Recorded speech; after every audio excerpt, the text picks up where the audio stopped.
All right, today we're going to talk about something, well, something that's deeply human. It touches on our earliest memories, our bodies, and some of our most hidden emotional needs. We're going to deconstruct the psychology of control and why, for some people, it shows up in a way you might never expect. So let's just get right to it and ask the question that's on the slide. Now, it might sound jarring, but the reasons, well, they're way more complex and nuanced than you might think. And peeling back the layers on this actually tells us a whole lot about how we all try to cope with the pressures of the modern world. To really get our heads around this, we're going to look at it from four totally different angles. We'll start with a classic theory from way back when, then we'll jump into the hard science and medical facts. After that, we'll see what modern psychology has to say about control and comfort. And finally, we'll zoom out to look at how this can actually become part of someone's identity. So let's dive in. Okay, so where do we even begin? Well, we have to start with the most famous and, let's be honest, probably the most controversial explanation out there: Sigmund Freud. So, according to Freud, there's this supercritical window when you're a toddler, from about age 1 to 3. He called it the anal stage. And yeah, it's pretty much what it sounds like. It's all about that first big battle for control: toilet training. Freud argued that how your parents handled this whole process could leave a permanent stamp on your personality for the rest of your life. And this is where it gets really interesting. Freud said this early struggle could send you down two very different paths. If your parents were way too strict, he theorized you could become anal retentive, basically fixated on holding on. As an adult, that means you're obsessed with order, neatness, and control. But if they were too lenient, you could become anal expulsive, the total opposite: messy, disorganized, always pushing back against the rules. Okay, so that's the classic Freudian take. But how does it actually hold up against modern medicine? While Freud's ideas were foundational, we now know they definitely don't tell the whole story, especially when there are real physical things going on. Let's be super clear on this. Modern medicine has pretty much moved on from Freud as an explanation for physical incontinence. His theories might offer a lens for thinking about emotional stuff, sure, but it's not a diagnostic tool.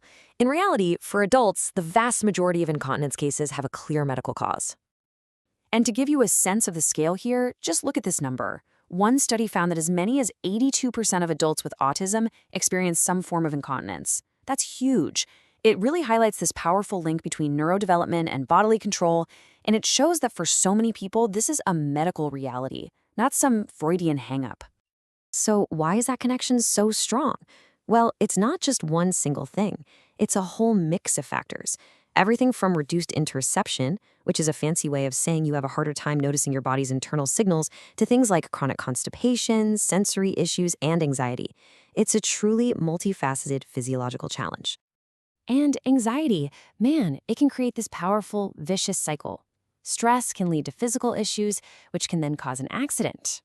Of course, that accident creates even more anxiety and shame, which just feeds right back into the stress, and the whole thing starts all over again. Okay, so we've established the medical side. Now let's circle back to psychology, but from a completely modern point of view. We're moving beyond Freud to understand the desire for diapers as a tool for managing the stresses of life today. The key concept here is regression, but don't think of it as someone being stuck in a childhood phase.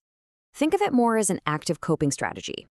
When all the pressures of being an adult get to be too much, the mind can sort of retreat to a time that felt safer, a time with fewer demands, a time when you were taken care of.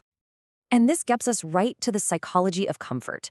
I mean, a diaper can be a source of security, a safety net for anxiety about accidents, or maybe even a form of reparenting to soothe old wounds. But maybe the most powerful piece is this: in a world that demands constant control, it's a symbolic escape. It's a total paradox. By choosing to give up one kind of control, a person actually gets control over their own anxiety. This quote just nails it, doesn't it? The diaper becomes a psychological tool. It takes something that could be a source of deep shame and helplessness, losing control, and it contains it, both literally and symbolically. It's about transforming that fear into something you can actually manage in private. So let's broaden our lens one last time, because for some people, this goes way beyond a private coping mechanism. It becomes a part of who they are, a social identity, and a community. This brings us to the term ABDL. It stands for Adult Baby/Diaper Lover. This is a diverse community where people explore these exact desires. And as we're about to see, their reasons for being there can be all over the map. This table does a great job of breaking down the motivations, and it's really important to see that they aren't mutually exclusive. For some, it's about kink and role play. For others, it's a deeply rooted paraphilia. But then, just like we've been talking about, it can also be a completely non-sexual coping mechanism, or just a practical tool for managing medical needs and the anxiety that comes with them. And this data reveals something absolutely crucial. While you do see some overlap with conditions like Asperger's or OCD within the community, the vast majority, we're talking nearly 90%, report no other diagnosis. This really challenges the assumption that this interest must be a symptom of something else. So, after looking through the lenses of history, medicine, psychology, and identity, what's the big takeaway here? What are we supposed to make of all this? The most important thing to get is that there's no single, simple answer. The reality is a complex mix of physiology, psychology, trauma, and identity. The reasons are as individual as the person. But whether it's about physical control, controlling anxiety, or expressing an identity, the theme underneath it all is a very human negotiation with the idea of control itself. And that leaves us with a final question to think about. In our society, where we're expected to be in control of everything, our careers, our emotions, our lives at all times, maybe the real question isn't about the diaper. Maybe it's about what it represents, a conscious, private choice to just let go. In a world that demands constant control, what's the value of choosing release? Something to think about. Thanks for watching.